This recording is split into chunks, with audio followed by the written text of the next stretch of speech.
Hello, everybody. Welcome back to another episode of the Scaling Brokerage Podcast. Today, Kevin's been kind enough to bless us with some of his time. So I'll kick it off right to him. I'll let Kevin tell us a little bit about himself and his career in real estate. Okay, well, I'm Kevin Randisi, principal broker, owner of 804 Real Estate. We're a residential real estate brokerage located in the Central Virginia region. We service all of Central Virginia. We've been in business since 2013. Right now, I have 7 agents. We've done over $100 million worth of transactions and countless hours of business. That's pretty much it. Wonderful. Well, tell me a little bit about how did you get started in real estate? How long ago was it? What kind of drove you to take that first step? But I took the plunge into real estate full time back in 2011. I was working a corporate job and got my degree from VCU back in 2004 and just didn't really enjoy the corporate lifestyle. I kind of wanted to work for myself one day, and real estate was a great avenue to do that. So I had a mentor. His name was Scott Powell. He helped me. We worked at another brokerage in town called Real Estate Professionals. He was the associate broker there, and he helped mentor me to get my broker's license, and then also to start my own company. And he was actually the first agent that I brought on to the new company when I started back in 2013. I opened up my own office. We ran it out of my house in Henrico, and then in 2016 we ended up buying our office that we currently have on the south side in the city of Richmond. Okay, nice. I know that's very common that we kind of take that dive into real estate, hoping to be your own boss essentially, in the future. That's awesome. Can you tell us a little bit about how did you have any kind of game plan, any roadmap when you kind of set out, or was it just getting out there and starting to do some deals? We started out when I opened up my own company. We actually started out pretty much on fire. Within the first few days, we had several houses under contract. We had a couple agents join us, and things were, they were just going extremely busy. So it was a very fun time. And I remember when we opened up our office in Richmond, I think we must have had about like 60 or 70 people here at our small little office, a gathering, which was a pleasant surprise as well. But a lot of the business that we found through networking. I think networking is a big thing that we're going to talk about on the call today. So. Yeah, absolutely. Well, and tell us before we kick off onto that, have you ran into any challenge? I mean, since getting started in 2011, have you really ran into anything that slowed you down? I know we had more recent like NAR and COVID, but anything kind of like that you feel like has kind of slowed you down at all?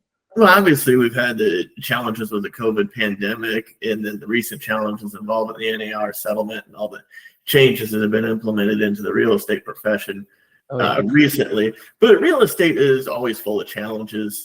You're going to have your ups and downs in this business. Certain months or certain years, you're going to feel like you're on top of the world, and then other times you're just going to feel like nothing is going right. There are things that you're going to go out there and go do in the real estate world that are going to work great, and then other things that are just not going to work at all. Things that other people that may do that work great for them are not going to work great for you. And likewise, things that you do may work great, and it might not work great for other people. So real estate is all about adaptability. So you've got to adapt and you got to change, because this business is always in a constant change and you have to adapt. So no, absolutely. You gotta follow the money, wherever the money's at, that's what you're doing. And if we have to maybe bend more towards the commercial side, or we got to go more towards kind of being that all around realtor for the residential side that can show the family multiple different properties and all that. Being available, being flexible is definitely a huge part of it, right? Yes. Yeah. And I think it's gonna be more important now than ever before, because our industry is changing. It is radically changing every single day. As we're sitting here doing this podcast today, the industry is changing, because you have influences not only from what we talked about, the NAR settlement, the changes that came back in 2023, and then the settlement in 2024, and then all the new rule changes, but you also have things like artificial intelligence that are growing as well. that are going to shape the industry. And I firmly believe that the real estate industry that we see today is definitely not going to be the same industry that we see 5 years from now. Oh yeah, absolutely, absolutely, and that's a perfect segue. Into kind of AI. Do you do anything to market yourself, to market the business? Get the word out there about maybe what you guys offer, how you can help agents in the area. Well, what we've done is we've kind of pushed toward the consulting model in 24. Is that we're working, so we're offering consumers a lot more choices in terms of the services and what we offer. We can work as we can work the consulting model, or we can do the traditional brokerage model. So we are shifting that way, and that incorporates the changes that we see involving things like artificial intelligence and the advancements of technology that are coming in this business. I love it. Love it. Do you guys do anything like social media or anything like that to kind of like the podcast today? Do you guys do anything like that? Actually, the podcast here back in 2017, we started this show that we would do Facebook Live every Monday night at 7 p.m. We would call it 804 Real Estate Live. And we must have taped probably about, I would say, we must have done probably about like 300 or 400 episodes, because it ran from 2017 all the way to 2021, and we did segments on all different types of stuff. We talked to some of the top real estate investors in the Richmond market. We talked to some of the top private money lenders. We talked to attorneys. We had we went to various different places. We actually even went out to Las Vegas for one episode. We took all of our went out to Las Vegas, which I thought that was a pretty fun episode. But it was quite an adventure. But at that time, Facebook Live was a very popular thing to do. People would like to get on a Facebook Live and either show what was going on in their part of the world, or look at shows like ours. And we would get thousands of views every single day, and then we would have, at the end of the show, we would have a little question and answer section where people that were watching the show, they could type in their questions. Oh, nice. And we would answer live, so it was kind of like a little improv. That's awesome. And that has to be awesome for agents that are, maybe even, just looking at you guys, thinking about joining. The fact they have that, somewhere you can talk to us, meet us every week, figure out any question, anything they have going on. That could definitely be huge. That's definitely, being available to our agents is definitely a large part of being a broker, right? Exactly. Absolutely. Exactly. Love it. So, on the, I know you mentioned you have, a handful, about 7 agents or so. Did you do anything to bring them in? Was it kind of just word of mouth through facilitating your own deals, or? A lot of it has to do with networking. I throw caution in the wind as far as the quantity of agents versus the quality of agents. Oh, yeah. That is one of the things I think helps us, is that the quality is much better than the quantity. Networking is a big thing. Your network is going to be your net worth. That is told by a prominent real estate investor in the Richmond market. And being you yourself are surrounded by the 5 people that you surround yourself with. So that's part of growing a real estate business, is that whoever you surround yourself with is who really shapes you in a way. So if you surround yourself with 5 high energy, high achievers, then you're going to be high energy, high achiever yourself. But if you're surrounding yourself with 5 people that are not high energy, high achievers, then that's going to have an impact on you, because they're not pushing you. And likewise, you wouldn't be pushing them. So for those that are looking to grow their real estate business, I would look into your network. The network would be the first thing that I would look into, is who are you surrounding yourself with, because that is what is going to ultimately help you grow. Absolutely. Yeah, we're products of our environment, right? So yeah, well, I love it. And I don't know if we're products of our environment. So anytime we're surrounding ourselves with those positive influences, that's going to create a positive influence on us. And I love that too, that your network will be your net worth. I love that. That's, especially in real estate, that couldn't be any more close to the truth. That's hitting the nail on the head right there. And then there's another prominent real estate investor that his saying is being in the room, is getting involved, being in the room. So if you have an opportunity to go to local networking groups, that's a fantastic way to go out there and recruit people. And not only to recruit clients, but also to recruit agents. Yeah, and you get that face-to-face meeting as well.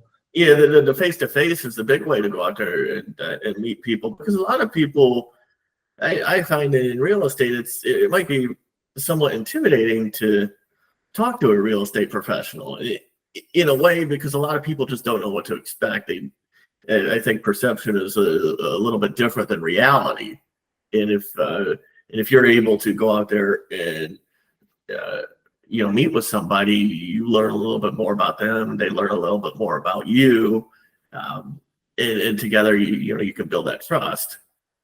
Absolutely. And I know systems are a big part of the brokerage, being able to work in the business rather than work for the business. So do you do anything like as far as systems for recruiting, helping you guys on training, onboarding, anything like that? Yeah, I think the more thing we just stick to the straight networking. Gotcha. Networking is a big thing. And back to what we alluded to earlier, it's more about the quality of versus the quantity, because you can always bring in. We're an office of 7 agents. I mean, we could easily be 200 or 300 if I really wanted to push it that way. But then, a lot of things go through the cracks. I'll just leave it at that. I understand. I just leave it at that. So. Absolutely. Well, hey, what would you say? Kind of, what's the next step for you guys? In personal life and in the business, where are you headed as far as we roll into 2025 here? Well, I think over the past few years, we've seen a lot of change in the business. Oh yeah.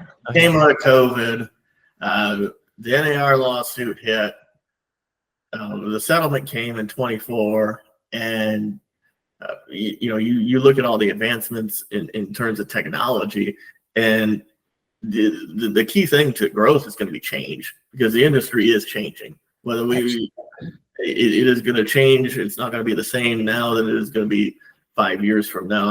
I firmly believe that the real estate industry is going to go towards a more of a consulting model, maybe a consulting a la carte model, and that's what we're trying to push right now. Is that we're trying to push more towards a consulting model where we can offer services on a consulting basis versus the traditional percentage model.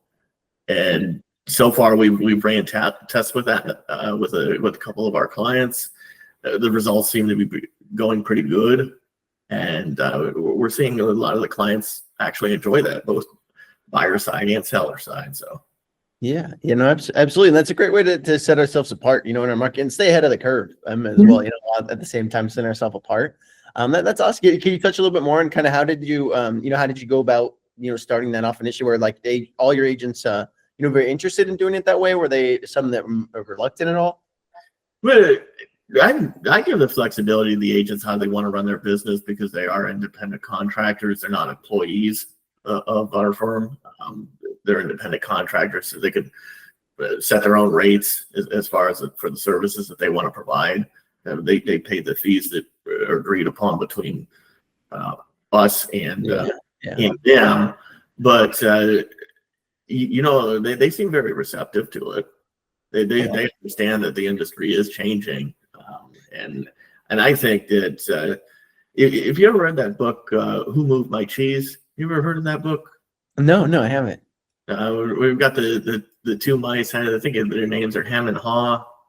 There was a big mountain of cheese in one portion, and then one day the cheese was gone, and then you had the two mice that were sitting there complaining about the cheese being gone, and they just sat there and complained while the other two mice went back into the maze and found other cheese. And that's the ideology that is behind this, is that we do have changes that are coming in the industry. And if we sit there and hem and haw over the old way, we're going to be left behind. But if we sit there and adapt to the changes that are coming in the industry going forward, then we'll be ahead. I love it. No, that's a great example. I'll have to check that out. We'll link that down below too if anyone's interested in the book there. I know that definitely can be very relatable for what's expected to kind of happen over the next few years in real estate. But with that being said, where do you see yourself? I know we kind of talked about this year. What about 2 to 3 years from now? Where do you kind of see yourself in the business as well? Well, we're getting we bought a piece of land in Chester. We're getting ready to move the operation hopefully down there. So we got the plans down there. So I hope to have a brand new office. That'd be really awesome. Absolutely. I'm sure the agents will love that as well.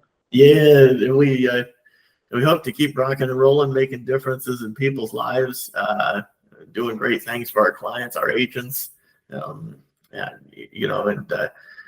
keep a thriving business going forward. We hope that the consulting model that we are currently using right now, that we're able to evolve that and not only expand into traditional buyer and seller services, but expand all into other real estate services as well. So involving things like grants and incentives, deal structure.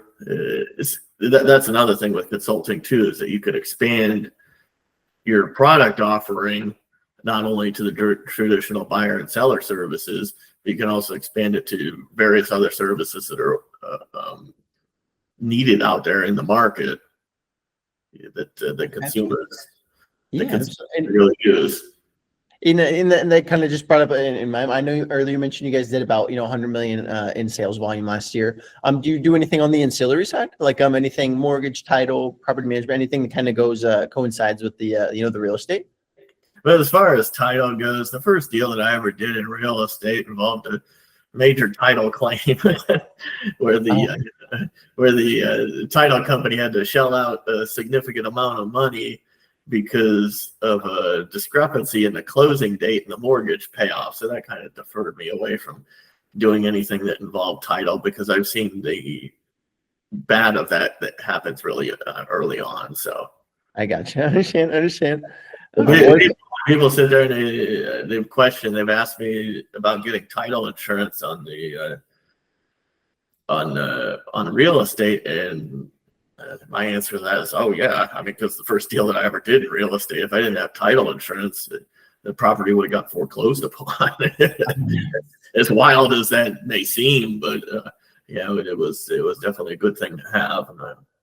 And that's why it's big, especially for a newer agent. Going to the right place, making sure that we're going to receive the right, training, essentially. Because I'm sure that's, I'm just guessing. I'm sure that's kind of a product of what happened is, maybe not having the best start in the market or having the best help in our market, I should say. And plus, though, I think those services should really be separate from. They should be independent, and the consumer should just have a choice to choose whichever service provider that they want to use for title, or whatever service provider they want to use for their mortgage, whichever service provider that they want to use that would best suit their needs. Yeah, absolutely. I know most agents have some kind of relationship, depending on how long they've been around, kind of already built up with some title mortgage.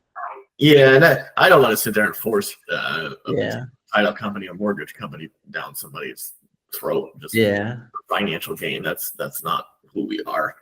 I like it. I like having the our potential client, I should say, best interest in mind is always a great way to keep those bridges up and make sure that we're getting their friends, family, and in the door as well, and getting an opportunity with them at least.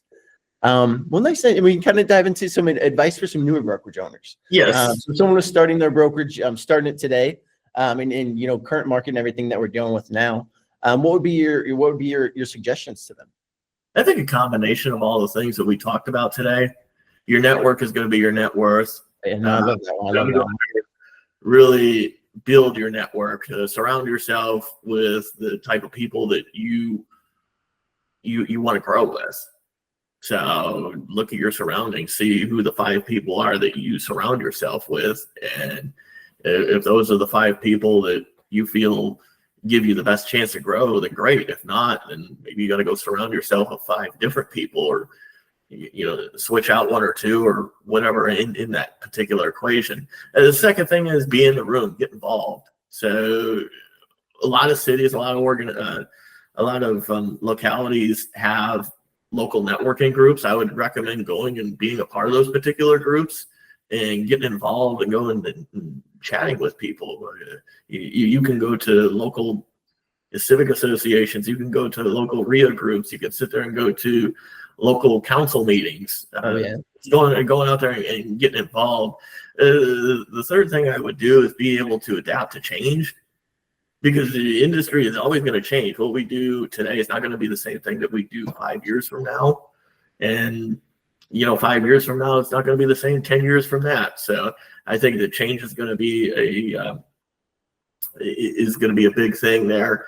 And the last thing I would put in there is to be able to go out there and go take care of yourself. I think that a lot of people miss that aspect, is to go out there and take care of yourself, both mentally and physically, because you do see a lot of people that are in this real estate industry, and you see where the business is actually taking a toll on them, both physically and mentally. And if you're not careful, the same thing could happen to you. So you want to make sure that you get the best night's sleep. You want to make sure you're putting the right food in your body. You want to make sure that you're doing all the health checkups that you need to do. You want to make sure that that you're be able to perform at a high level. You don't want to go out there and be out there showing houses and eat junk food all the time, because eventually that's going to catch up to you. Yeah. I'd be honest with you, that did happen to me, and I've corrected that, so I'm very fortunate to be able to correct that. But there are some that, unfortunately, that has they did not have that opportunity. Yeah, no, and I know it could be so easy, to run through the drive-through, stop by, gas station, grab a pack of donuts. It can be so much easier than, setting ourselves up for, maybe with a better meal, spend an extra 10 minutes in the morning to pack a lunch or do something there. But having that, I don't want to say accountability, but being on a schedule, having everything. I know what I'm going to do when I wake up first thing in the morning. It goes a long way in a real estate agent's life, because, we have so many options here. So, you can work today, cannot work today. But if we live by a calendar, we have some kind of set rules, that we follow. It makes it a lot easier for us, being being the independent contractors. Well, if you think about it, you take a look at some of the top professional athletes, like a Tom Brady. Yeah, he played football until he was 45 years old. Tom Brady, you look at what he eats for breakfast, you look at what he eats for lunch, you look at his exercise routine, and he's got all these different types of professionals that are working on Tom Brady, so that Tom Brady can go out there and concentrate on playing football at a high level. Absolutely. And I think that a lot of people don't think about the little things that make a big difference. Yeah, or I think LeBron James is the one who spends over $1 million. And when that was years ago, I heard this, so it's probably more now, I'm sure. But he spends over $1 million a year on just upkeep of his body and maintaining physical form. So definitely pays off for those two guys especially, right? Being at the top of their game. Because when you're working as a business owner, you're in it for the long haul. You're in it for the long haul. There's going to be a lot of sleepless nights. There's going to be a lot of panic, a lot of different variables that you have to take into consideration. No, absolutely. Well, and kind of in closing, it's been super helpful. I know any agents listening to this as well, I know we'll get a real perspective, inside the market, how it actually looks, from coming from a brokerage owner themselves. Do you have anywhere where they can find you? If anyone's local to you, maybe looking for a new start, maybe someone in the area looking for a home, how can they get in contact with you? Oh, absolutely. Feel free to go ahead and visit our website, www.804realestate.com. We're located in Central Virginia. We're active on Facebook, or Facebook, Instagram, YouTube, all the fun social media channels. So you just type in 804 Real Estate on Google and you'll be able to find us there. We're located on the south side of Richmond. You can call us at 804-477-8700. And I'd be glad to talk to you. Love it. And we'll link everything down below, guys. We'll link a website, phone, or anywhere you can get in contact with Kevin. If you're in the Virginia area, maybe looking to move to the Virginia area, some investment properties, whatever you might have. Kevin's definitely gonna take care of you guys. Make sure we're having the best experience we can there. But great, Kevin. I'm like I said before, I really appreciate you coming out, spending some time with us today. That was an awesome podcast. Thank you.